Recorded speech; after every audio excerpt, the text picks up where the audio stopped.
রক্ত দেখতে খুব ভালোবাসে টেনিয়া, ছোটবেলা থেকে। ওর যখন 5 বছর বয়স, তখন থেকেই আরশোলা আর ইঁদুর ধরে ব্লেড দিয়ে কেটে দেখা ওর প্রিয় শখ ছিল। নেতাজি নগরের উদ্বাস্তু কলোনির ছেলেটির এহেন শখ দেখে আত্মীয় স্বজনরা হেসে কুটোপাটি হতেন। ও মায়া, দেখা যাও, তোমার পোলা ডাক্তার হইব মনে লয়। হাসিটা অবশ্য মিলিয়ে গেছিল যেদিন 7 বছর বয়সী টেনিয়া মায়ের কাপড় কাটার কাঁচি দিয়ে একটা 2 সপ্তাহ বয়সী বিড়াল বাচ্চার মুন্ডু কেটে ফেলে।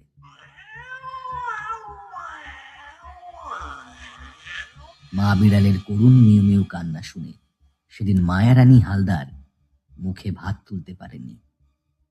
এরপর টেনিয়াকে শোধরাবার অনেক চেষ্টা করা হয়, কিন্তু ফল হয় উল্টো। নিজের ছেলের মধ্যে শীতল নিষ্ঠুরতা আর শেয়ালের ধূর্ততা নজর এড়ায়নি তার। ডাক্তার, বুদ্ধি, মানত, জলপড়া, চেষ্টা সবই হয়, বলা বাহুল্য লাভ কিছুই হয়নি। মায়ারানী জানতেন যে হবে না।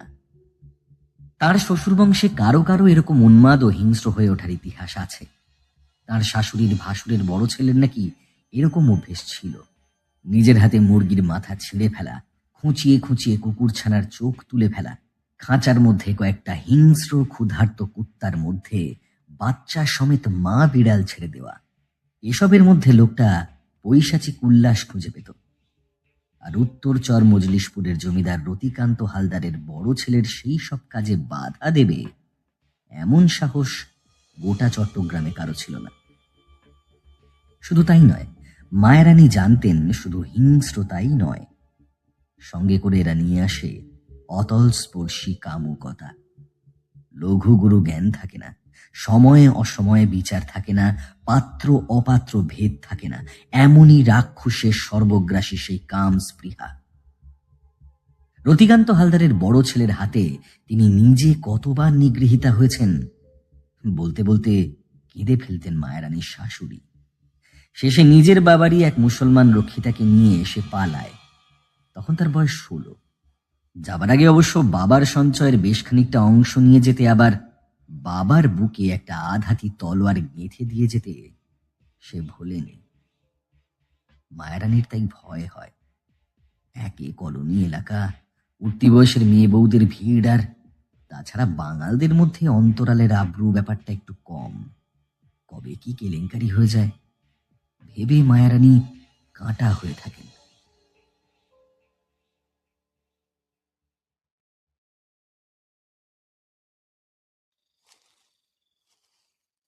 অতসী গেছিল সাহাদের বাড়ির পিছনে কি একটা কাজে, ওর ঠিক মনেও নেই। আসার সময় হঠাৎ করেই চোর কাঁটার একটা ঝোপ ওর শাড়ি টেনে ধরে, আর সেটা ছাড়াতে গিয়েই ওর নজরে পড়ে লাল বলটা। অতসীর ছেলের বয়স 3, লাল বল দেখলে চকাই খুশি হবে ভেবে বলটা তুলতে গিয়েই ফলকটা নজরে পড়ে ওর। নেহাত কৌতূহল বশেই ফলকটা তুলে নেয় ও, আর তখনই টের পায় যে ফলকটা বেশ ভারী। ওর ছেলের লেখার স্লেট যেরকম, প্রায় সেরকম সাইজেরই, চারিপাশে ভাঙা, কিন্তু তেল তেলে মসৃণ, মানে রীতিমতো ব্যবহার হতো আর কি। সলিড পাথরের তৈরি বোঝাই যাচ্ছে, নইলে এত ভারী তো হয় না। কিন্তু অতসীকে যেটা আশ্চর্য করলো সেটা হচ্ছে ফলকের উপর খোদাই করা ছবিটা। পাথরে কুঁদে বানানো 4টে শরীর, একদম নিচে বাঁ দিকে একজন মানুষ বসে আছে পদ্মাসনে, আর 2 হাত তুলে কার প্রশংসা করছে। প্রশংসা করছে অবশ্য 2 নর্তকীর, যারা ফলকের মাঝামাঝি, এবং স্পষ্টতই তারা নাচছে। যেটা বুঝতে পারল না অতসী, যে দুজনেরই মাথা বাঁ দিকে নাচের ভঙ্গিতে হেলানো, আর দুজনেরই ডান হাত তাদের ঘাড়ের কাছে।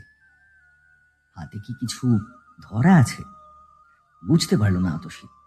যাকে যাক, ফলকের উপরে আবার একজন মহিলা আশীর্বাদ দেওয়ার ভঙ্গিতে।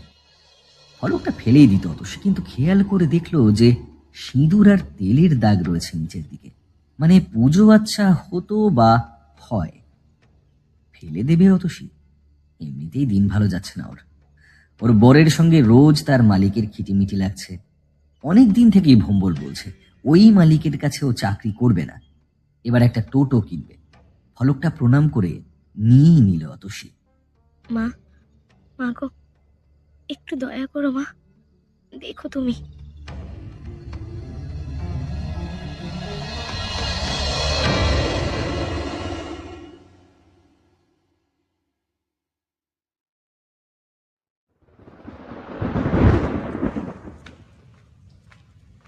সুড়ঙ্গের মধ্যে আদিম অন্ধকার।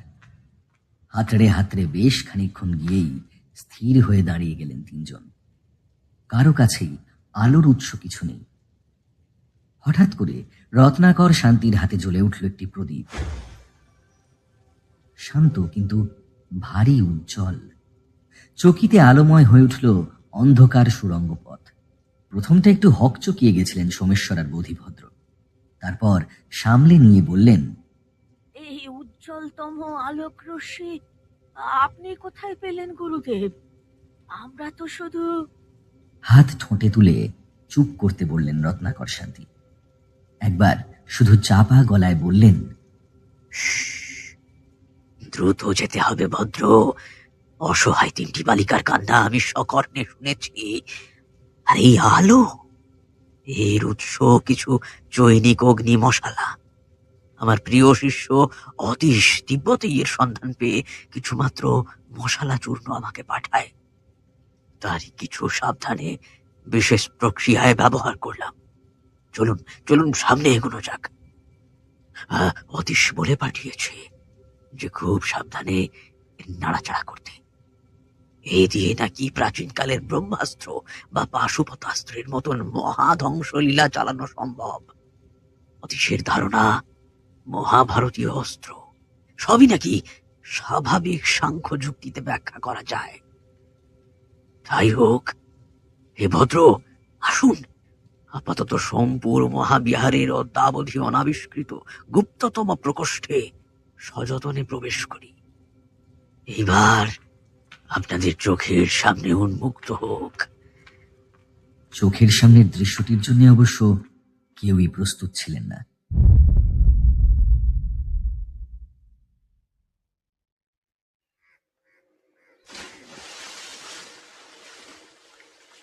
স্নান করছিলেন মায়ারানী। তার বয়স 47। বিধবা মায়ারানীর যৌবন এখনো যায় যায় করেও যায়নি। তার উপর তিনি সুন্দরী। রাস্তায় বেরোলে এখনো লুব্ধ পুরুষের নজর তার সর্বাঙ্গ ছুঁয়ে যায়। শিরশির করে ওঠে মায়ারানীর গা। কুপ্রস্তাব কি কম পেয়েছেন নাকি এই জীবনে? স্নান করে পুজোয় বসলেন মায়ারানী। আরাধ্য দেবতার পুজো করে ঠাকুরের আসনের নিচ থেকে একটা চওড়া বাচ্চা ছেলেদের স্লেটের আকারের একটি অ্যালুমিনিয়ামের বাক্স বের করলেন।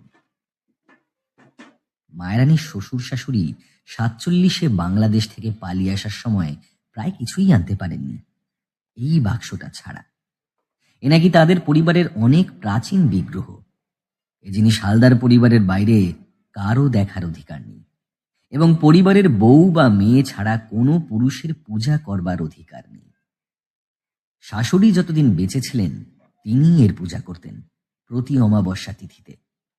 মারা যাওয়ার কয়েকদিন আগে আর 5টা জিনিসের সঙ্গে এইটাও সঁপে দিয়ে যান মায়ারানীর হাতে, আর বলে যান কয়েকটি গুজ্জ কথা।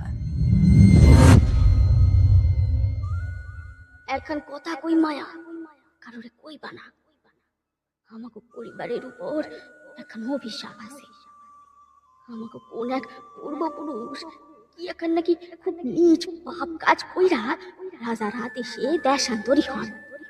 এই থাইকা আমাকে ফ্যামিলিতে থাইকা থাইকা এখন কইরা অপদেবতা জন্ম নেয়, আর তার মায়ের বাপের একেরে শেষ কইরা ফেলায়।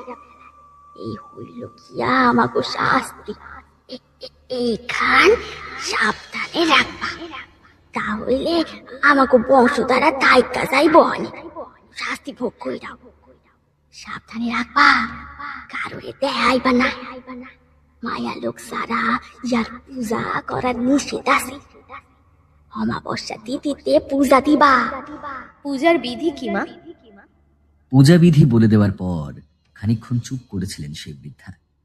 তারপর ফিসফিস করে বলেন, যদি কোনদিন এইটা নিজে নিজে হারাইয়া যায়, একেবারে খোঁজবা না।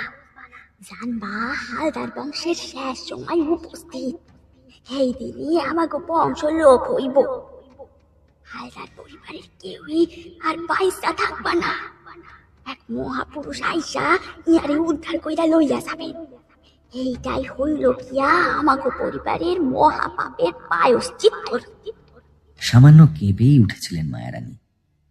কার, কেন, কিসের অভিশাপ তা কেউই লিখে রাখেননি, কেউই জানেন না, তার শাশুড়িও নয়। কে জানে কবে থেকে এই অভিশপ্ত পরিবার বসে আছে পুরুষে পুরুষে অপরাধ ভোগ করার জন্য, আর বংশধারা লোপ করে সাপ মুক্তির জন্য। কত নৃশংস সেই পাপ যে হাজার বছর তার জের টেনে যেতে হয়। ইনি কে মা? কোনো দেবতা? দেবতা নয়, দেবী দেবী।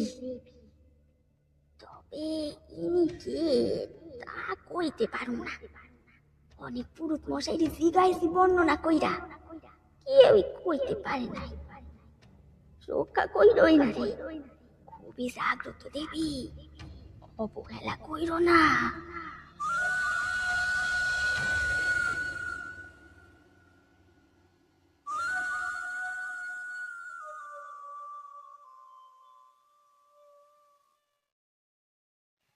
এর কয়েকদিন পরেই শাশুড়ি চোখ বোঝেন। তখন মায়ারানীর বয়স ৩৭, আর তার ১ মাসের মধ্যেই ঘটে যায় সেই দুর্ঘটনা। দীর্ঘশ্বাস ফেলেন মায়ারানী। ১০ বছর হয়ে গেল। এখন তার বয়স হওয়ার কথা ২৬। কে জানে কোথায় আছে, কেমন আছে। চওড়া বাক্সটা বার করে ডালাটা খোলেন মায়ারানী, আর তারপর আতঙ্কে, ভয়ে আর বিস্ময়ে স্তম্ভিত হয়ে যান। বাক্সটা খালি।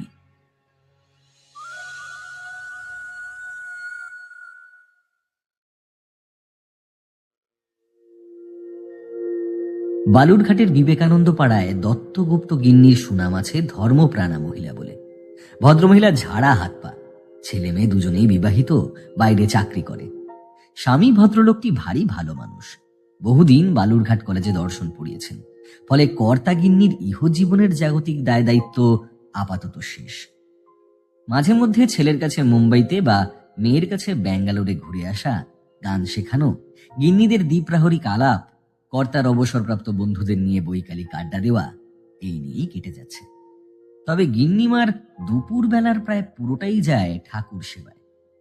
দত্তগুপ্ত গিন্নির বিশাল ঠাকুর ঘরে খুঁজলে নাকি ৩৩ কোটি দেবতার কম করে হলেও অন্তত অর্ধেককে পাওয়া যাবে, পাড়ায় প্রচলিত প্রবাদ। এছাড়াও ভদ্রমহিলা দরিদ্র প্রতিবেশীদের প্রয়োজনে দেখেন, পাড়ার কয়েকটি শিশুর পড়াশোনার ব্যয়ভার চালান। সব মিলিয়ে বেশ জনপ্রিয়ই বলা চলে। অতসীর এই বাড়িতে যাতায়াত ছোটবেলা থেকেই। বস্তি বাড়ি থেকে প্রায় কুড়িয়ে এনে একে মানুষ করেছিলেন গিন্নিমাই। নইলে নেশাখোর বাপ আর বহুগামিনী মায়ের সংসারে যে এতদিনে সে ভেসে যেত, সেটা অতসী ভালো করেই জানে। লেখাপড়া বেশি হয়নি অতসীর। ১৮ বছর বয়সে খানিকটা গিন্নিমার সঙ্গে জোরাজুরি করেই সে ভম্বলকে বিয়ে করে। সে বিয়েও গিন্নিমাই দেন। আজ ফলকটা পেয়ে সে সোজা এসে গিন্নিমার দরবারে উপস্থিত। গিন্নিমা আজ বেজায় ব্যস্ত ছিলেন। গ্রাম থেকে তার দেওরের বড় মেয়ে তিতলি এসেছে প্রায় ২ বছর পর। এই দেওরকে তিনি পুত্র সম স্নেহে মানুষ করেছেন। সে এখন তাদের গ্রামের দিকের পৈতৃক সম্পত্তির দেখাশোনা করে, আর দাদা বৌদিকে সাক্ষাৎ দেবতা জ্ঞানে শ্রদ্ধা করে। ফলে তার মেয়ে যে ওদের চোখের মণি হবে, সে তো বলাই বাহুল্য। আর কি দেখতে হয়েছে মেয়েকে! সবে ১৬ বছর বয়স। আহা হা হা, সাক্ষাৎ দেবী প্রতিমা যেন। রূপ যেন একেবারে ফেটে পড়ছে।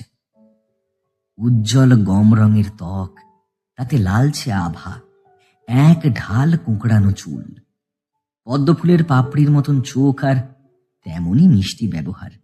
গিন্নিমা তো ঘুরে ঘুরে দেখেন, আর আশ মেটে না। থেকে থেকেই থুথু করে যাচ্ছেন। আহা, যদি নজর লাগে। পাশের মুখুজ্জে বাড়ির যমজ মেয়ে সোনাই আর রূপাই তো তিতলির খুব নেওটা। তারা তো দিদিকে ২ বছর বাদে পেয়ে কি করবে বুঝেই উঠতে পারছে না। সেই সকাল থেকে চিলেকোঠায় গল্প জুড়েছে ৩ জন। ছাদে কাপড় মেলতে গিয়ে হা হা হি হি শুনেছেন তিনি ২-১ বার। ১২ বছর ১৬ বছর বয়সে এত কি তোদের গোপন গল্প রে বাবু? অতসী যখন আসে, দত্তগুপ্ত গিন্নি তখন খেয়ে দিয়ে শোবার উদ্যোগ করছিলেন। ফলকটা দেখে বললেন, তোর হাতে ওটা কি রে অতসী? অতসী হাত পা নাড়িয়ে বেশ বর্ণনা সহকারে তার প্রাপ্তি কাহিনীটি জানালো। মনে হচ্ছে খুব বড় ৩ দেবী বুইলে গিন্নিমা। আমি তো ভাবলুম তোমার কাছে দিলে সেবা যত্ন পাবে, তাই নিয়ে এলুম। এর বেশি কিছু বলার দরকারও ছিল না গিন্নিমাকে। ঠাকুর দেবতার মূর্তিগুলোকে উনি মানুষ জ্ঞান করেই সেবা যত্ন করেন। গরমের আলাদা জামা, শীতের আলাদা জামা, তার উপর মরশুমের নতুন ফল কি সবজি, সবই আগে ঠাকুর সেবায় যায়। গরমকালে ঠাকুর ঘরে এসি চলে, কর্তার অনুযোগ উপেক্ষা করেই। হৃষ্ট মনে গিন্নিমা ফলকটা নিয়ে মাথায় ঠেকিয়ে বললেন, চল তাহলে, মায়ের যখন ইচ্ছে। অতসী ফিরে যাওয়ার সময় দেখল ছাদে দাঁড়িয়ে চাপা লজ্জারুণ মুখে মোবাইলে কার সঙ্গে যেন কথা বলছে তিতলি।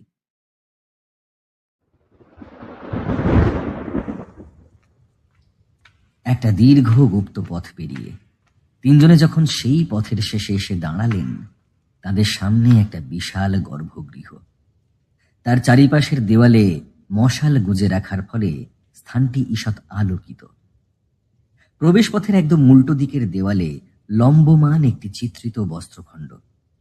তার সামনে প্রবেশ পথের দিকে পিঠ করে বসে একটি বিশাল শরীর। তার ঊর্ধ্বাংশ অনাবৃত, নিম্নাংশে পরিহিত গেরুয়া পট্টবস্ত্র। তার পাশে বিনীতভাবে দাঁড়ানো একটি শরীর। এই সোমপুরা মহাবিহারের একজন শ্রমণ ভিক্ষুপা। চিত্রিত বস্ত্রখণ্ডটিতে যে চিত্রটি অঙ্কিত, চকিতে দেখলে অতি বড় সাহসীরও বুক কেঁপে উঠবে।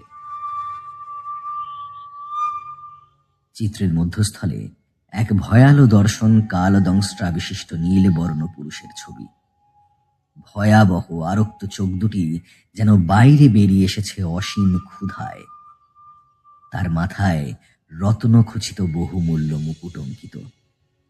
মুখমণ্ডল সামান্য উন্মুক্ত, তার মধ্যে দিয়ে তার সদন্ত দুটি প্রকট। গলায় মুন্ডমালা, বদনমণ্ডল ক্রোধাবেশে উদ্ভাসিত এবং কেশরাজি অগ্নিশিখার ন্যায় ঊর্ধ্বগামী। ইনি আলিহের পদে অর্থাৎ দক্ষিণ পদ অগ্রবর্তী করে এবং বাম পদ পিছনে মুড়ে নিচে এক যুগনদ্ধ মূর্তিকে পদদলিত করছেন। শ্রী রত্নাকর শান্তি এবং বোধিভদ্র জানেন ওই যুগনদ্ধ মূর্তি কার। ভৈরব ও কালরাত্রি। এখানেই শেষ নয়। এক উলঙ্গিনী দেবী, যার গাত্রবর্ণ রক্তের ন্যায় লাল, তিনি এই নীলবর্ণ পুরুষের বাম উরুর উপর আসীনা। তার মুখ সেই ভয়ালো পুরুষটির মুখের কাছে। দেবীর শুধুমাত্র উন্মুক্ত পশ্চাৎ দৃষ্টি দৃশ্যমান এবং শুধুমাত্র বাম পার্শ্বের মুখমণ্ডলটি উদ্ভাসিত। আহা, কি ক্রোধোদ্দীপ্ত, কি ভয়ঙ্কর সেই মুখমণ্ডল! তাঁরও বামপদ সেই ভৈরব ও কালরাত্রির যুগনদ্ধ মূর্তির উপর স্থাপিত। নীলবর্ণ সেই ভয়ালো পুরুষটির ঘাড় জড়িয়ে দেবীর দুটি হাত, এক হাতে উদ্যত কর্ত্রী আর এক হাতে রক্তপূর্ণ করটি। আর দেবীর মাথার পাশ থেকে একটি বরাহ মুখ নির্গত হয়েছে। এর সামনে যে বিশালাকায় পুরুষটি বসেছিলেন, তিনি রে হ হ হুং হুং ফট বলে সেই বিশাল চিত্রপটাঙ্কিত বস্ত্রখণ্ডের উপর কিছু রক্তচন্দন চর্চিত পদ্ম ছুড়ে দেওয়ার সঙ্গে সঙ্গে পিছন থেকে মহাস্থবির রত্নাকর শান্তি গম্ভীর স্বরে বলে উঠলেন, এই সময় এত গোপনে আপনি কিসের সাধনায় রত ভন্তে বজ্রকেতু, জানতে পারি? সেই বিশাল দেহী পুরুষটি চমকে ঘাড় ঘোরালেন। চমকে উঠলেন ভিক্ষুপা। উঠে না দাঁড়িয়ে, না ঘুরেই গম্ভীর কণ্ঠে জবাব দিলেন বিশাল পুরুষটি, চক্রসম্ভর হেরুকের আরাধনা তো আপনার অজানা নয় স্থবিরশ্রেষ্ঠ। তার চক্রসম্ভর হেরুক ও দেবী বজ্রবারাহীর যুগন্নদ্ধ মূর্তি, সে কি আপনার মতো পণ্ডিতের অদেখা? ইনি দেব সপ্তাক্ষর, দেবী বজ্রবারাহী। রূঢ় কণ্ঠে তাকে থামিয়ে দেন সোমেশ্বর গর্গ। উঠে দাঁড়ান ভন্তে। ওইভাবে কারোর সঙ্গে কথা বলা যে ভব্যতা বিরুদ্ধ, সে কি আপনি জানেন না? এইবার সম্পূর্ণ উঠে দাঁড়ালেন সেই দীর্ঘকায় বলশালী পুরুষটি। এদিকে ফিরে তাকাতে প্রকাশ পেল তাঁর পেশি বহুল চেহারা। মাথায় অবিন্যস্ত কেশরাশি জটাকারে চূড়া করে বাঁধা, শ্মশ্রু গুম্ফময় মুখ, তবে সবচেয়ে দর্শনীয় বুঝি তার চোখ দুটো। মনে হয় যেন সহস্র বছরের আদিম ক্রূরতা সেই চোখের অতলে লুকিয়ে আছে।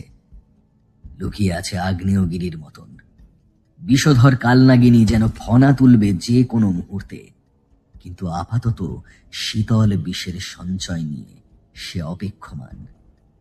সামান্য কৌতুক কি খেলে গেল বজ্রকেতুর মুখে? সাড়ম্বরে মাথা ঝুঁকিয়ে তিনি বললেন, প্রণত হই মহামাত্যবর্গ, কি সৌভাগ্য! আচার্য বোধিভদ্র উপস্থিত দেখছি। এই অধীনের প্রতি কি আদেশ? প্রশ্ন তো আগেই করেছি ভন্তে বজ্রকেতু। এই সময় এত গোপনে সপ্তাক্ষর বজ্রবারাহীর পুজোর কি প্রয়োজন? সোমপুর মহাবিহারের যে কোনো চৈত্যে বা প্রকোষ্ঠে আপনি এই পূজা করতে পারতেন ভন্তে। মন্ত্র জানে আসন সিদ্ধির উপায় ও প্রকরণ যে একান্ত গোপনীয় হে মহাস্থবির।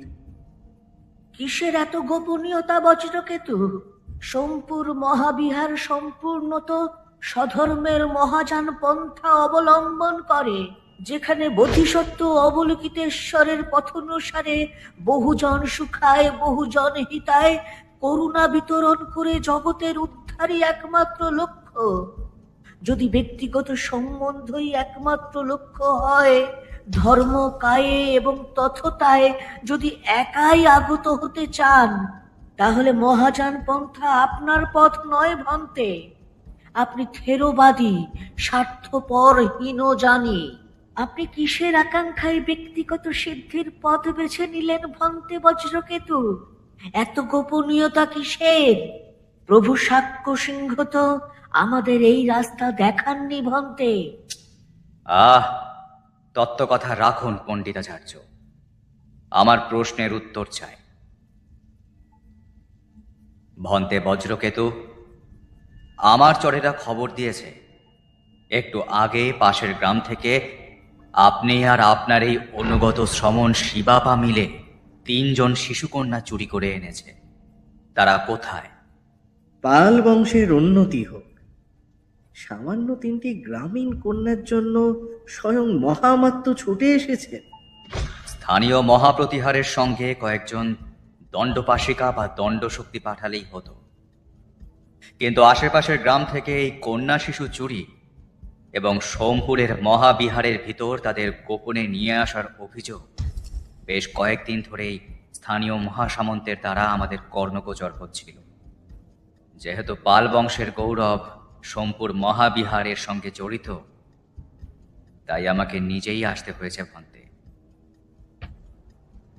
এইবার জবাব দিন, কন্যা 3টি কোথায়? আর এরকম আচরণের কারণটাই বা কি? কন্যা নয় মহামাত্য, তারা এখন মহান হেরুক ও বজ্রবারাহীর পদতলে অতি পবিত্র 3টি অর্ঘ্য, 3টি স্বয়ম্ভু কুসুম। চোয়াল দৃঢ় হল বোধিভদ্র এবং রত্নাকর শান্তির। রজস্বলা বা ঋতুমতী কন্যাকে এই নবোত্থিত মন্ত্র জানমতে বলা হয় স্বয়ম্ভু কুসুম। সোমেশ্বর অত শত বুঝলেন না, শুধু গলা চড়িয়ে বললেন, অর্ঘ্য মানে কি? কি সব উন্মাদের প্রলাপ বকতে শুরু করেছেন ভন্তে? বিশাল পুরুষটি এইবার পূজার স্থল থেকে পুরোপুরি ভাবে সরে দাঁড়ালেন। আর সেই ক্ষণে 3 জনেই ক্রোধে আতঙ্কে বিবমিশায় স্থির হয়ে গেলেন। সেই চিত্রাঙ্কিত বস্ত্রটির একদম নিচে একটি ফলক রাখা আছে, তাতে কয়েকটি শরীর উৎকীর্ণ। লাল রঙের সেই ফলকটি সিঁদুর ও চন্দন চর্চিত। সামনে কিছু ফুল পড়ে আছে। তার সামনে ভূমির উপর জটিল একটি জ্যামিতিক ছবি আঁকা। যন্ত্র অঙ্কনে 2 পণ্ডিত প্রবরেরই বিশেষ সিদ্ধি আছে, কিন্তু তাঁরাও বুঝতে পারলেন না এতই জটিল সে যন্ত্র। অবশ্য তারা বুঝবার মতন অবস্থাতেও ছিলেন না। সেই যন্ত্রচিত্রটির মধ্যস্থানে একটি তাম্রপত্রের উপর ত্রিভুজাকারে সাজিয়ে রাখা 3টি সদ্য কর্তিত ছিন্ন শিশু বালিকা মুণ্ড। ক্রোধে ক্ষোভে দিশাহারা বোধিভদ্র কাঁপতে কাঁপতে দক্ষিণ হস্তে তর্জনী তুলে বললেন, ওরে নরাধম পাষণ্ড, এ কি করছিস তুই? তিনটি অসহায় বালিকার বলি দিয়ে ভাবছিস তুই অহর্থ হবি, বোধি লাভ করবি? হায় হায় সাক্ষ্য সিংহ, হায় অবলিকেতেশ্বর, দেখে যাও, দেখে যাও তোমাদের প্রচলিত স্বধর্মের নামে কি মহা পাপ করছে এই বর্বর। ওরে ওরে পাপিষ্ঠ নিরীহ প্রাণী হত্যায় ভেবেছিস পুণ্য হবে তোর? হবে না, হবে না, নরক ভোগ হবে তোর, অক্ষয় নরক ভোগী হবি তুই। সে কি পণ্ডিত প্রবর, নরবলি তো মহাবলি। মন্ত্র জানে, এর চেয়ে বেশি পূর্ণ কর্মের রাস্তা আর কি বা আছে? আর আপনারা কি সিদ্ধাচার্য কাণ্ডপাকে নিয়ে এই সদ্যঘটিত কাহিনীটি শোনেননি? মেখলা আর কনখোলা নামের দুটি মেয়ে। ওরে পাপমতি মূঢ়, ও কাহিনী সত্য নয়, রূপক মাত্র। জ্ঞান খড়গ নিজের অহংকার বলি দেওয়ার রূপক, আর তুই তাকে সত্যি ভেবে তিনটি নিরীহ শিশু বধ করলি। হায় প্রভু সাক্ষ্য সিংহ, হায় পঞ্চবিংশতি বোধিসত্ত্ব, হায় প্রভু অবকিতেশ্বর, দেখো দেখো তোমাদের সদ্ধর্মের কি নিদারুণ অধঃপতন দেখো। অবাকই হলেন নাকি বজ্রকেতু? নিজের অসি কোষ মুক্ত করলেন সোমেশ্বর গর্গ। ক্রোধে তার সর্বাঙ্গ কাঁপছিল। দাঁতে দাঁত ঘষে বললেন, একবার শুধু অনুমতি দিন স্থবির শ্রেষ্ঠ। এই নরপশুটির বোধিলাভের ইচ্ছাটা জন্মের মতন ঘুচিয়ে দিই। হাত তুলে মহামাত্যকে নিরস্ত করলেন মহাস্থবির। কিছুক্ষণ চোখ বন্ধ করে অস্ফুটে কিছু উচ্চারণ করলেন। তারপর দক্ষিণ হস্ত সামনে প্রসারিত করে তর্জনী এবং কনিষ্ঠা দুটি উত্তোলিত অবস্থায় রেখে বৃদ্ধাঙ্গুলিটি দিয়ে অন্যান্য অঙ্গুলিগুলি বদ্ধ করে করণ মুদ্রা ধারণান্তে গম্ভীর গলায় বললেন, শোন যে পাপমতি ক্রূরাত্মা, এই পবিত্র মহাবিহারে আমি আর নরহত্যা হতে দেব না। তাই তোকে মহামাত্যের হাতে সমর্পণ করলাম না। এই দণ্ডে তুই দূর হয়ে যা। তোকে পাল সাম্রাজ্যের বাইরে নির্বাসিত করা হলো। হরিকেল থেকে অঙ্গ, তাম্রলিপ্ত থেকে প্রাগজ্যোতিষপুর, সমগ্র সমতট বা পৌণ্ড্রবর্ধন, কোথাও কোনো ভূমিতে যেন তোর অপবিত্র ছায়া অবধি না পড়ে। হরিকেলের এদিকে যেন তোর ওই পাপিষ্ট মুখ কেউ না দেখে। আরো শুনে রাখ, আজ থেকে তোর বংশকে আমি দেবী এক জটার নামে অভিশপ্ত ঘোষণা করলাম। তোর বংশে প্রতি পুরুষে একটি করে বদ্ধ উন্মাদ শিশু জন্মাবে, যার জন্য তোর বংশাবদংশদের অশেষ দুঃখ ও ক্লেশ স্বীকার করতে হবে। এইভাবে 1000 বছর ধরে এই জ্বালা ভোগ করার পর তোর পুনর্জন্ম হবে। আর সেই জন্মে দেবী বজ্রবারাহী নিজ হস্তে তোর পাপ নাশ করবেন। যে পাপিষ্ঠ ফলকটির সামনে এই ঘৃণ্য পাপ কর্মটি করেছিস, তাকেও অভিশাপ দিলাম। 1000 বছর ধরে এই অভিশপ্ত ফলক তোদের বংশে পূজিত হতে থাকবে, আর তোদের এই অভিশাপের কথা মনে করিয়ে দিতে থাকবে। যেদিন এই ফলক স্বইচ্ছায় আমার বংশের কারো কাছে ফিরে আসবে, সেদিন জানবি তোদের পাপ ভোগের শেষ। সেই দিন তোর বংশধারা লোপ পাবে, তোর যাবতীয় পাপের বিনাশ হবে। ততদিন পর্যন্ত তোর মুক্তি নেই, নেই, নেই।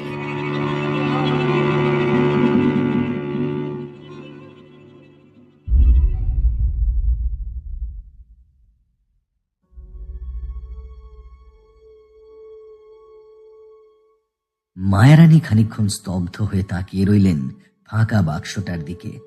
কেউ নিয়ে গেছে এই বাক্স, তা হতেই পারে না, কারণ এই পরিবারের বাইরে কেউ এর অস্তিত্বই জানে না। আগেরবার নিজে পূজা করে নিজের হাতে তুলে রেখেছিলেন, স্পষ্ট মনে আছে। নিচু হয়ে এদিক ওদিক দেখলেন, না, নেই, কোথাও তার চিহ্ন নেই। হঠাৎ করে অজানা আশঙ্কায় বুকটা ছ্যাঁত করে উঠল, আর অমঙ্গল আশঙ্কায় স্তব্ধ হয়ে গেলেন মায়ারানী। শাশুড়ির বলা কথাগুলো তার মনে পড়ে গেল। বংশলোপ। জানেন না মায়ারানী সে কোথায়, কিরকম আছে? 10 বছর হয়ে গেল তার মুখও দর্শন করেননি তিনি। 10 বছর আগেকার এক অভিশপ্ত দুপুর যেন উত্তপ্ত আগুনের ঝলকের মতন মায়ারানীর স্মৃতিসত্তা নাড়িয়ে দিয়ে গেল।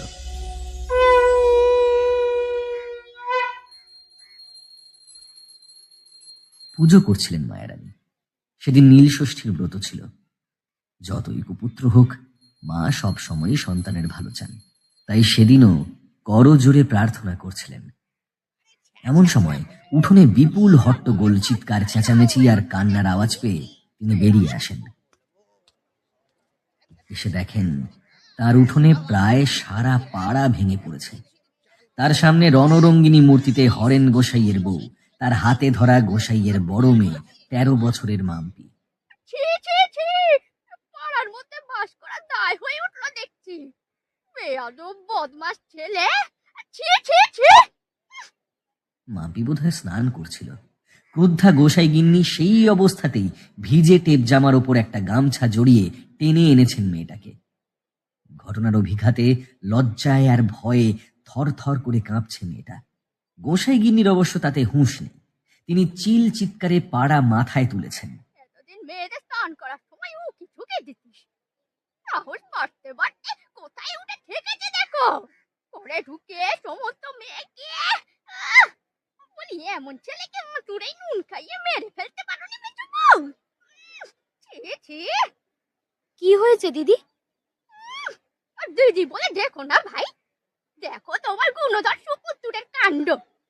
মাম্পি চান করতে বাথরুমে ঢুকেছে, সেই সুযোগে তোমার ছেলে বাইরে থেকে কাঠি দিয়ে চিটিকিনি খুলে ভিতরে ঢুকে। ছি ছি ছি।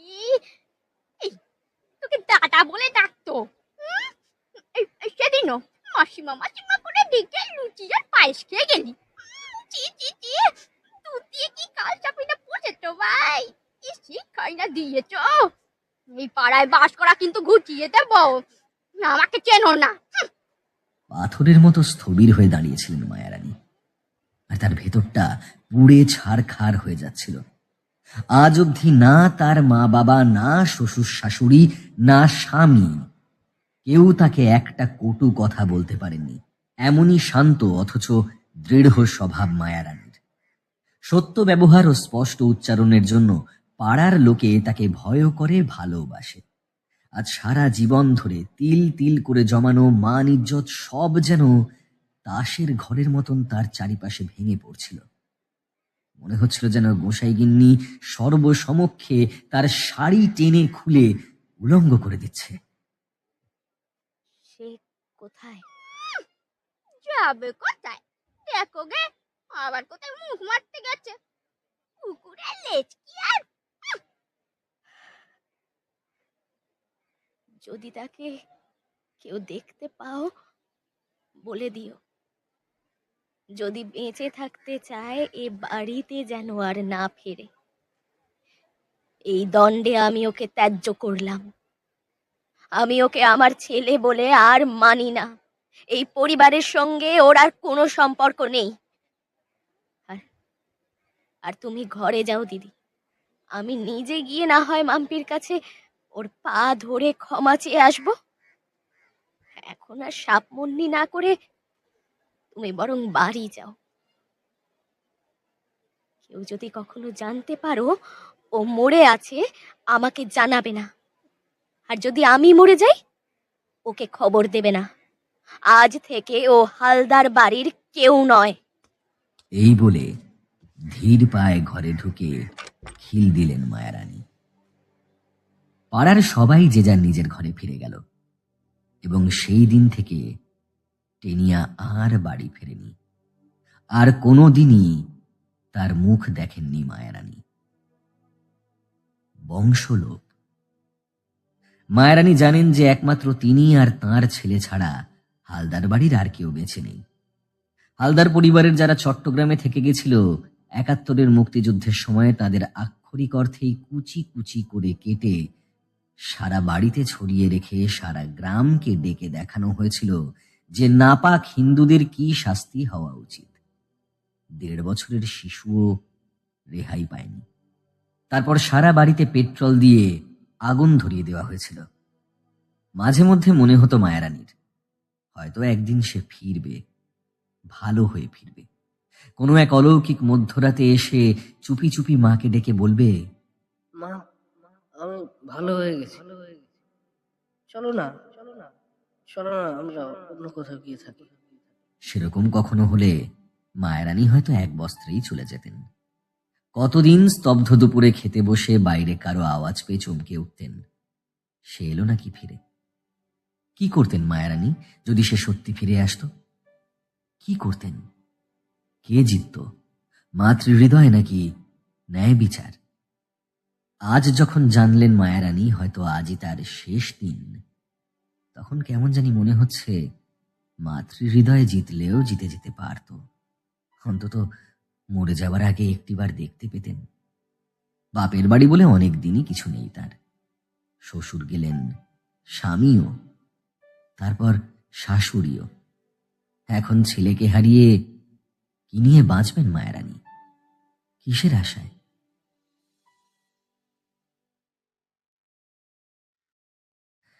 অনেকক্ষণ স্থির হয়ে বসে রইলেন মায়ারানী। দুপুর গড়িয়ে মায়ারানীর উঠোনে মিঠে বিকেল নেমে এলো। মায়ারানী তাও ঠায় বসে রইলেন। তারপর পাশের বাড়িতে সন্ধেবেলায় তীক্ষ্ণ শাঁখ বেজে উঠতে সম্বিত ফিরে পেলেন তিনি। ধীর পায়ে উঠে আলমারি খুললেন। সবচেয়ে উপরের কুঠুরির একদম পেছনে হাত চালিয়ে বার করে আনলেন একটা ছোট্ট চামড়ার ব্যাগ, মৃত সেলস অফিসার স্বামীর শেভিং কিট।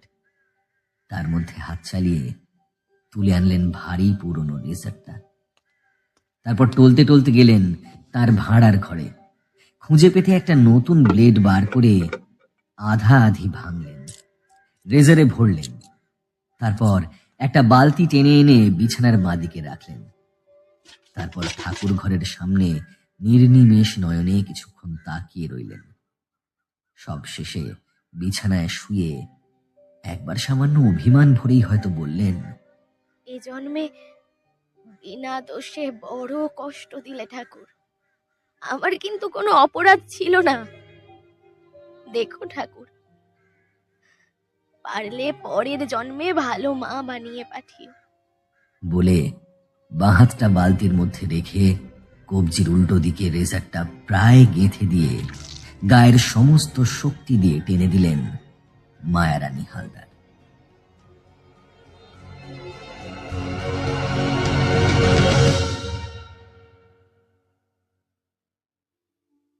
ঘোরের মধ্যে ছিল তিতলি।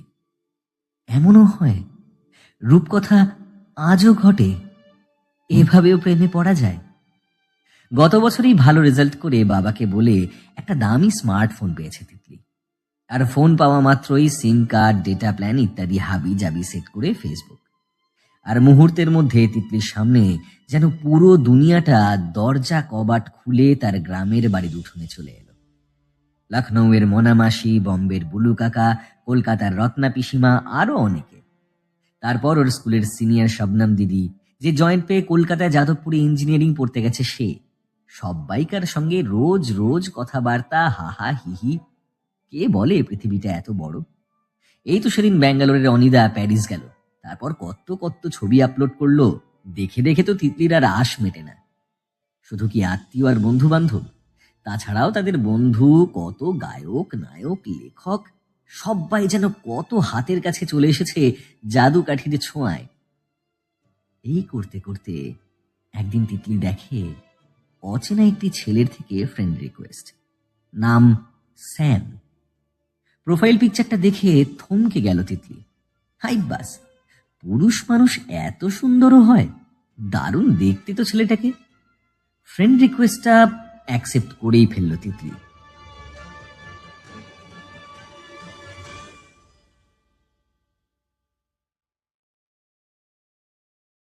সেদিন বিকেলে লেকের আড্ডায় গিয়ে একটা ছোটখাটো টাকমাথা সৌম্যদর্শন প্রৌঢ়কে দেখে একটু আশ্চর্যই হলেন বালুরঘাট কলেজের দর্শনের প্রাক্তন অধ্যাপক তথাগত দত্তগুপ্ত।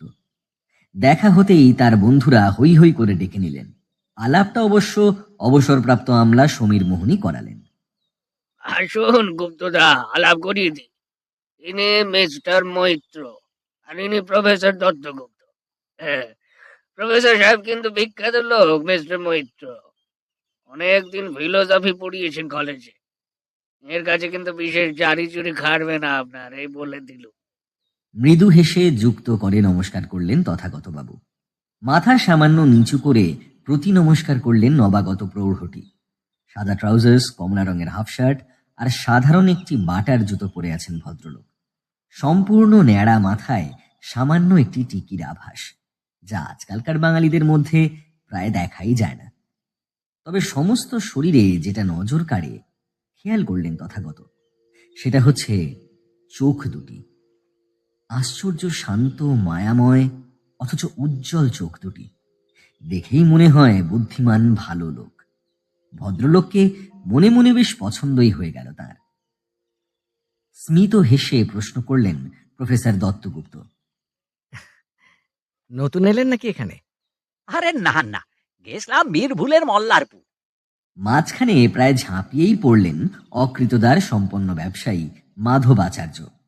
ভাইয়ের ওখানে বুঝলেন, একটা তেল কল সস্তায় পাচ্ছিলাম কিনা, ভাবলাম কিনে রাখি। তা একদিন সকালে উঠে দাঁত মাজতে মাজতে রাস্তায় হাঁটছি, দেখি ইনি পাশের বাড়ির বাগানের একটি বেদিতে বসে ওই ধ্যান ট্যান করছেন। আমি তো মশাই আপনারা জানেন, সারা জীবন টাকা পয়সা ছাড়া অন্য ব্যাপারে কিছু ভাবিনি। যা পাপি চাপি মানুষ, ভাবলাম দেখে নি ধ্যান ট্যান কি করে করতে হয়। রাত্রিরে হিসেব টিসেব করে খেয়ে দিয়ে মশারি টাঙিয়ে ফেলে প্র্যাকটিস করবো না হয়। ও মা, খানিকক্ষণ পর ইনি হঠাৎ চোখ টোক খুলে বললেন, তেল কলটা কিনবেন না, ওতে অভিশাপ আছে। আমার তো মশাই ঠকাস করে হাত থেকে টুথব্রাশটা পড়ে নর্দমায় ভেসে চলে গেল। আমি তেল কল কিনবো, ইনি কি করে জানলেন? পাশের বাড়ির সঙ্গে আমার ভাইয়ের তো বাক্যালাপই নেই, ওদের জানার প্রশ্ন ওঠে না। তারপর ভাবলুম বাজারে তো কথা উঠছেই, ইনি হয়তো সেখান থেকে জানবেন। তো যাই হোক, 15 টাকার টুথব্রাশটা তো গচ্চা দিয়ে বাড়িতে এসে ছানটান করে খেতে বসেছি কি বসিনি। ওমা, খবর পেলুম সেই তেল কলে নাকি পুলিশ এইছে। কি ব্যাপার, আমি তো মশাই ধাঁ। তারপর ছুটে গিয়ে দেখি তেল কলের মেঝে খুঁড়ে পুলিশ একটা মেয়ের লাশ তুলছে। সে কি ওয়াক্তলা গন্ধ মশাই! জানা গেল মালিক নাকি তার ছেলের বউকে মেরে পুঁতে দিয়ে তেল কলটা আমার ঘাড়ে চাপাবার চেষ্টায় ছিল। বিয়ের দেনা পাওনা নিয়ে কারবার। আমি তো মশাই ছুটতে গিয়ে একে বললুম, আপনাকে ছাড়ছি না দাদা। এতটা একদমে বলে হাঁপাতে লাগলেন মাধবাচার্য। এতক্ষণ তথাগত হাঁ হয়ে শুনছিলেন। এইবার সমীরবাবু বললেন, তারপর আচার্য বাবু শোনেন, ইনি ভাইয়ের সেই প্রতিবেশীদের গুরু ভাই। কে প্রাচীন তান্ত্রিক পুঁথির খোঁজে এসেছেন মল্লারপুর। আর আচার্য মশাইকে তো আপনি চেনেনি, যেটা ধরেন তার একেবারে শেষ তক বুঝে থাকেন। ইনিও মৈত্র মশাইকে বগল দাবা করে বালুর ঘাটে এনে হাজির। এতক্ষণে মৈত্রমশাই কথা বললেন। আমারও অবশ্য ইচ্ছে কম ছিল না, এদিকে আসার ইচ্ছে আমার অনেক দিনের। তথাগতবাবু প্রশ্ন করেন, কেন বলুন তো? এদিকেও কি তান্ত্রিক পুঁথি খুঁজছেন নাকি? সেসব বীরভূমের বাইরে কি করে পাবেন? সব তান্ত্রিক পীঠ তো মহাশ্মশান। এই সবই তো দক্ষিণবঙ্গে। এদিকে তো তান্ত্রিক পুঁথি খুঁজে পাওয়ার সঙ্গে তন্ত্রপীঠের যোগ সামান্যই। আর তন্ত্র তো শুধু হিন্দুদের নয়। বলেন কি মশাই, তন্ত্র হিন্দুদের নয়? খ্রিস্টানদের বা মুসলিমদের আবার তন্ত্র আছে বলে তো কোশমিন কালেও শুনিনি। সংশয় প্রকাশ করেন লাইব্রেরিয়ান অনিন্দ্যভুক্ত। না না, সে কথা বলছি না। যদিও সুলেমানি তন্ত্র বলে একটা ইসলামিক তন্ত্র প্রচলিত, তবে তার সঙ্গে ইসলামের যোগাযোগ নেই বললেই চলে। মশাই কি তান্ত্রিক নাকি? না, তন্ত্র সম্পর্কে এত জ্ঞান, এত তান্ত্রিক পুঁথি খুঁজে বেড়াচ্ছেন, চট করে আচার্য মশাইকে বলে দিচ্ছেন তেল কল না কিনতে। এদিকে দেখে তো কাপালিক বলে মনে হচ্ছে না মশাই। না লাল পট্টবস্ত্র, না হাতে খাঁড়া। কেসটা কি দাদা? জিজ্ঞেস করলেন অপেক্ষাকৃত তরুণ অতীশ মণ্ডল। আরে না না দাদা, আমি তান্ত্রিক নই। তন্ত্র নিয়ে উৎসাহী পাঠক বলতে পারেন। আসলে আমরা বৈষ্ণব। যেসব বৈষ্ণব নয় দাদা, খাস নবদ্বীপের বৈষ্ণব। যদিও আমি নিজে শাক্ত। আমার গুরুর আদেশে তন্ত্র নিয়ে একটু রিসার্চ করছি, এই আর কি। ওই গুরুর দেখানো পথেই অল্প সামান্য কিছু তন্ত্রাভ্যাস করা আছে, তাই তেলকলের ব্যাপারটা বলতে পেরেছিলাম। ওই হলো, মানে আপনি আধা তান্ত্রিক, তাই তো? তা তুই একটা নমুনা দেখান না দাদা। এ কি ম্যাজিক দাদা যে বললেই দেখানো যায়? একমাত্র মানুষের মঙ্গল করার উদ্দেশ্য ছাড়া গুরুর বারণ আছে এমনি এমনি ক্ষমতা প্রয়োগের? ওতে ক্ষমতা কমে যায়। তন্ত্র জিনিসটা হিন্দুদের নয় বলেছেন মৈত্রমশাই, কিন্তু ব্যাখ্যা দেননি। একটু খুলেই বলুন না মশাই, নতুন কিছু শিখলেও তো শিখতে পারি নাকি? মৈত্রমশাই খানিকক্ষণ চুপ করে রইলেন, তারপর বলতে লাগলেন, তন্ত্র জিনিসটা অনেক পুরনো জানেন। সভ্যতার আদিমে যখন মানুষ প্রকৃতির হাতে অসহায় ছিল, খাদ্য আর জীবনের তাগিদ তাকে তাড়িয়ে বেড়াতো, তখন হয়তো যেন সে বেঁচে থাকে, যেন তার খাবার জোটে, সেই জন্যই বিভিন্নভাবে কোনো সর্বশক্তিমানের কাছে নিজেদের প্রার্থনা নিবেদন করা শিখল। এই নিবেদনের প্রকৃতিটাই তন্ত্র। ইংরেজিতে এসব পুরনো প্রাকৃতিক পূজা পদ্ধতির একটি নাম আছে, প্যাগানিজম। তন্ত্রের সঙ্গে তার তফাৎ সামান্যই। সত্যি কথা বলতে কি, সমস্ত প্রাচীন ধর্মগুলি আসলে ছিল ভিন্ন প্রাচীন তান্ত্রিক প্রথা, শুধু দেখনদারি বাড়ানোর জন্যে আরও জটিল করে মানুষের সামনে পেশ করা। তন্ত্রের আসল উদ্দেশ্যই ছিল মানুষের জীবন ও সম্পদ রক্ষার জন্য ভগবানের কাছে নিবেদন পেশ করার বিভিন্ন আচার আচরণ বা পূজা পদ্ধতি মানুষকে বলে দেওয়া। সে ফসল ফলানোর আগে সমবেত নাচও হতে পারে, বা মদ তৈরি করার গোপন পদ্ধতিও হতে পারে, অথবা হতে পারে গ্রামরক্ষক দেবীর নামে উৎসর্গ করা ষাঁড়টিকে বলি দেওয়া, অথবা অন্য পশু বলি দিয়ে তার শরীরের প্রজনন অঙ্গগুলিকে চাষের মাঠে ছড়িয়ে দেওয়া। আমাদের দেশেও হরপ্পা মহেঞ্জোদারোতে তন্ত্র সাধনার অনেক চিহ্ন পাওয়া যায়। তাই এও বলা যায় যে বৈদিক আর্য সভ্যতা আর এদেশীয় তন্ত্র সভ্যতার মধ্যে তন্ত্র সভ্যতাই বেশি প্রাচীন।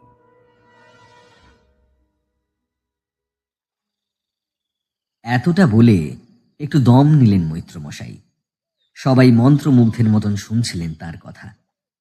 সন্ধ্যা হয়ে আসা সত্ত্বেও কারও সে কথা খেয়াল ছিল না।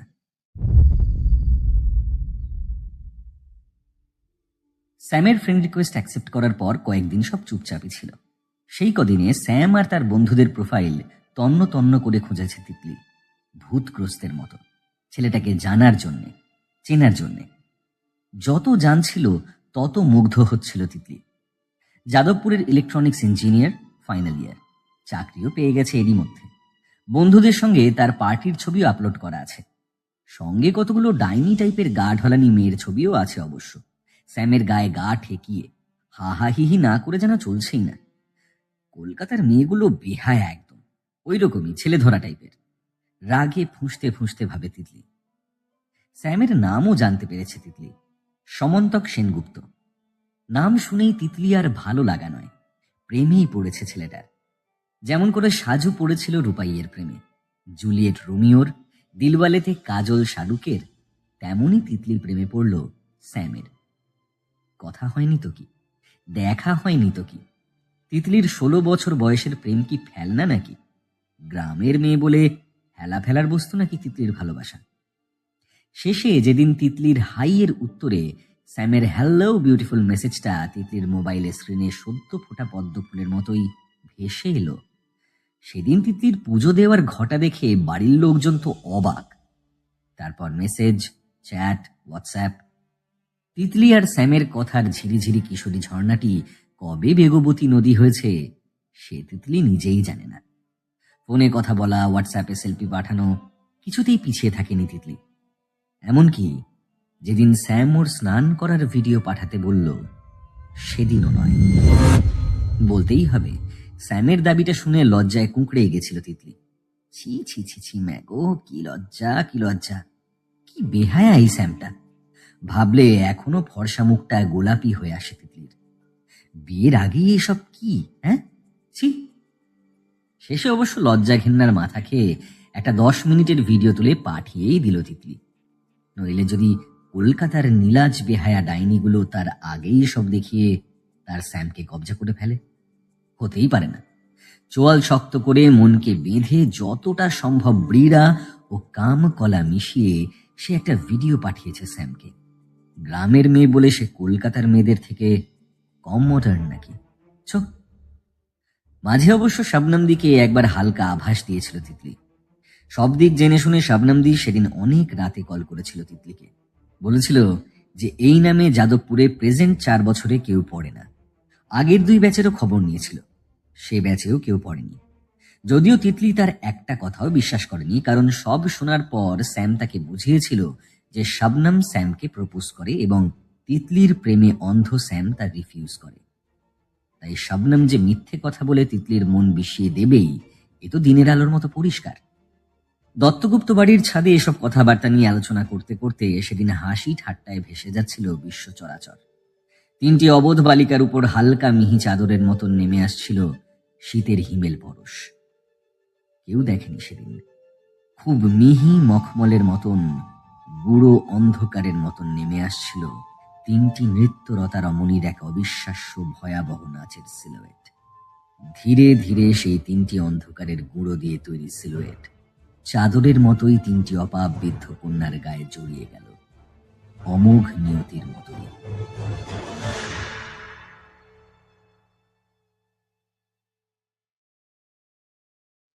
তাহলে তন্ত্র বলতেই সবাই ভয়ঙ্কর কিছু কেন বোঝে? অতীশ মণ্ডলের কথাটা ফেলে দেওয়ার মতন নয়।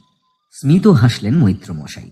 কারণ যে তন্ত্রকে আমরা চিনি তা আসলে ব্ল্যাক ম্যাজিক ছাড়া আর কিছু নয়। ওটা তন্ত্রের এক বিকৃত রূপ। তন্ত্র বলতেই লোকে মারণ উচাটন অর্থাৎ খারাপ কিছু বোঝে। এই মারণ উচাটন বিদ্বেষণ এসবকে বলা হয় কৃষ্ণ ষটকর্ম। এসব তন্ত্রের অতি ক্ষুদ্র একটি অংশ। এই কৃষ্ণ ষটকর্মের মতোই আছে শুক্ল ষটকর্ম, যেমন যজন, যাজন, অধ্যয়ন। যজন আর যাজন একই জিনিস না? আগে না, যজন মানে নিজের জন্য পূজা ও যাগযজ্ঞ, আর যাজন মানে অন্য কারো জন্যে পূজা ও যাগযজ্ঞ, যেখান থেকে যজমান শব্দটা এসেছে। সে কি, যজমান শব্দটা তান্ত্রিক নাকি? শুধু যজমান কেন, বাঙালি জীবনের প্রতিটি ধর্মকেন্দ্রিক আচরণই আসলে তান্ত্রিক। ইষ্ট দেবতা, যজমান, গুরুবাদ, মন্ত্রদান, শান্তি সস্তয়ন সবই তান্ত্রিক অভ্যেস। আমরা বাঙালিরা এতই তান্ত্রিক বা তন্ত্রসভ্য জাতি যে আমরা নিজেরাই বুঝি না। আমরা সব কাজ পারি বোঝাতে গিয়ে কোন বাক্যবন্ধ ব্যবহার করি? বলি জুতো সেলাই থেকে চণ্ডীপাঠ। খেয়াল করে দেখবেন আমরা কিন্তু কখনো বেদ পাঠের কথা বলি না। এমনকি যে সমস্ত দেবদেবীর মূর্তি দেখেন সবই তন্ত্রমতে কল্পিত। পৌরাণিক হিন্দু ধর্মেই এর উৎপত্তি। সনাতন বৈদিক হিন্দু ধর্মের সঙ্গে এখনকার হিন্দু ধর্মের মিল বড় অল্প। আমাদের সমস্ত পূজা ও সাধন পদ্ধতি, অর্ঘ্য অর্পণাদি, পূজা মন্ত্র সব কিছু তান্ত্রিক মতে হয়। ঘট স্থাপন, প্রাণ প্রতিষ্ঠা, চক্ষুদান, মূর্তির সামনে মেঝেতে যন্ত্র অঙ্কন, চারকাঠি বা ধ্বজস্তম্ভ স্থাপন সবই তান্ত্রিক পূজা পদ্ধতি।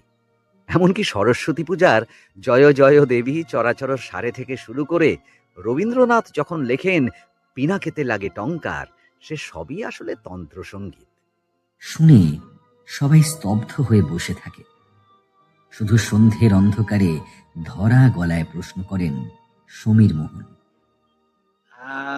এত যেসব বললেন এসবই মন গড়া নাকি ঐতিহাসিক প্রমাণ কিছু আছে? সন্ধ্যার অন্ধকারে চোখ দুটি যেন জ্বলে উঠল মৈত্র মশাইয়ের। অবশ্যই আছে, কিন্তু তার আগে আমার একটি মিনতি আছে দত্তগুপ্ত মশাইয়ের কাছে। আজ রাতটা কি আপনার বাড়িতে কাটাতে পারি? প্রস্তাবটা এতটাই আকস্মিক যে উপস্থিত সবাই অবাক হয়ে গেলেন। নিজে যেচে নিমন্ত্রণ নেওয়ার মতন লোক তো মৈত্র মশাইকে মনে হচ্ছিল না। তবে সামলে নিলেন প্রফেসর দত্তগুপ্ত। হ্যাঁ, মানে সে তো পরম সৌভাগ্য মৈত্রবাবু। মাধবের অতিথি মানে আপনি আমাদেরও অতিথি, আর আমাদের তো শাস্ত্রেই আছে।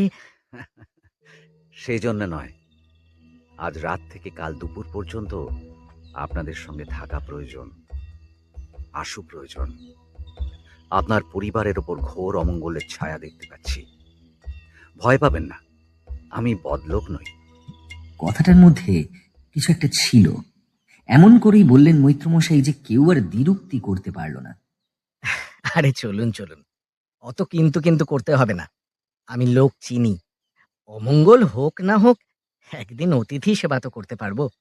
তার উপর আমার গিন্নি আবার লোক খাওয়াতে ভারী ভালোবাসেন। ও হে মাধব, মৈত্রমশাইয়ের টুকিটাকি যা লাগে একটু পরে আমাকে দিয়ে যেও তো। চলুন মৈত্রমশাই, আসুন এইদিকে, এইদিকে এইদিকে, আসুন আসুন আসুন।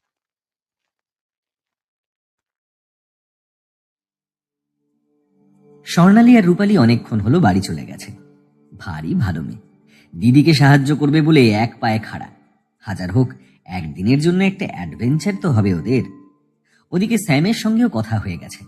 কাল দুপুর নাগাদ স্যাম আর ওর বন্ধুরা স্টেশনেই ওয়েট করবে, সেখান থেকে কালীঘাট। মা বাবার কথা ভেবে একটু খারাপই লাগছিল তিতলির, কিন্তু সত্যি স্যামকে ছাড়া ও আর থাকতে পারছে না। মা বাবা বুঝবে নিশ্চয়ই, আর পড়াশোনা তো চালিয়ে যাবেই, সেটা তো আর ও ছাড়ছে না। স্যাম তো ওকে বললই ওর মা স্কুল টিচার, এতে তো তিতলির মাধ্যমিক দিতে সুবিধাই হবে। উফ, আর একটা মাত্র রাত, তিতলি প্রায় উড়েই বেড়াতে লাগলো।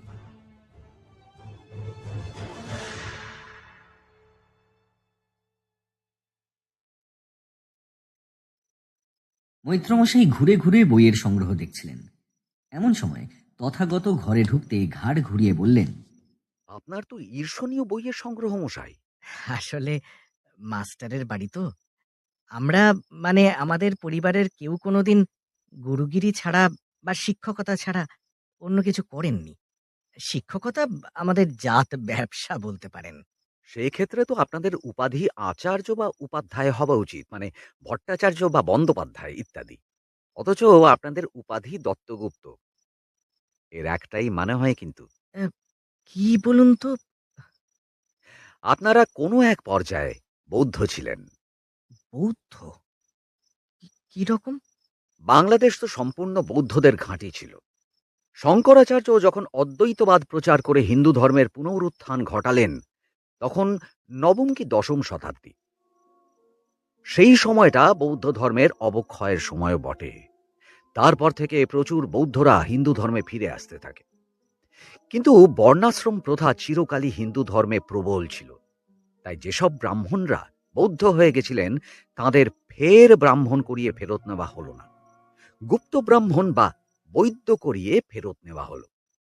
আপনি কিন্তু অনেকটা ঠিকই ধরেছেন, জানেন তো। আমরা বৌদ্ধই ছিলাম। আমাদের এক পূর্বপুরুষ নাকি বিক্রমশিলা না নালন্দা কোথাকার অধ্যক্ষ ছিলেন। আমরা তাঁরই বংশধর। সেই থেকে আমাদের জাত ব্যবসা হলো শিক্ষাদান, আর বাড়ির ছেলেদের নাম সব ওই রকমই। মানে আমার ছেলের নাম ধরুন সাক্ষ্য, আমার বাবার নাম ছিল সিদ্ধার্থ, ঠাকুরদার নাম ছিল আবার বৈরোচন। আমাদের বাড়িতে তো একটা প্রাচীন পুঁথি আছে, তাতে আমাদের ফ্যামিলি লাইনের প্রায় গত 1000 বছরের সমস্ত পূর্বপুরুষদের নাম আছে। দাঁড়ান দাঁড়ান, এক্ষুনি আনছি। বলে সবেগে বেরিয়ে গেলেন। ধীরে ধীরে মেঝেতে বসলেন মৈত্রমশাই। তারপর পদ্মাসনে বসে ধ্যানস্থ হলেন। তিনি নিশ্চিত যে একটি অপঘাত বা অমঙ্গলের কালো ছায়া এই পরিবারের ওপর নেমে এসেছে, এবং নেমে এসেছে সদ্য এদের অজান্তে। বিকেলে প্রফেসর দত্তগুপ্তকে দেখা মাত্র সেই আশঙ্কার কালো মেঘ নজরে পড়েছিল তার।